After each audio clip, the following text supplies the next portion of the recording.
হযরত মাওলানা মুফতি আমিনুল ইসলাম সাহেব থেকে ছবি কে তুলতেছে? ওই যে ছবি, ওদিকে তাকাও। উঠো ওইখান দিয়ে উঠেছে তো ওই ক্যামেরার দিকে তাকাও। এটা এদিকে তাকাও, যা যা যা এদিকে তাকাও, যাও গাড়ির কাছে ফেসবুক থেকে নিয়ে যান, ওখানে ছাড়া হবে। হ্যাঁ, যা মুখ কাছে যাও। লেসেনের দ্বিতীয় স্থান অধিকার করেছে আরাফাত বিন সুলাইমান। আরাফাত আসো, আরাফাত আসো। দ্বিতীয় শ্রেণী আরাফাত ইসরাইলটা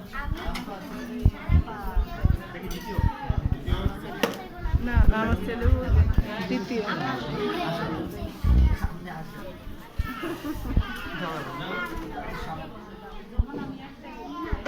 করেছেনই? এর তৃতীয় স্থান অধিকার করেছে ইব্রাহিম। ইব্রাহিম গ্রহণ করবে আমাদের বিদ্যালয়ের শুরুর দিকে। ওই যে ওখানে যাও। ওই যে ক্যামেরার দিকে। নার্সারি বিভাগ আসো প্রথম স্থান অধিকার করেছে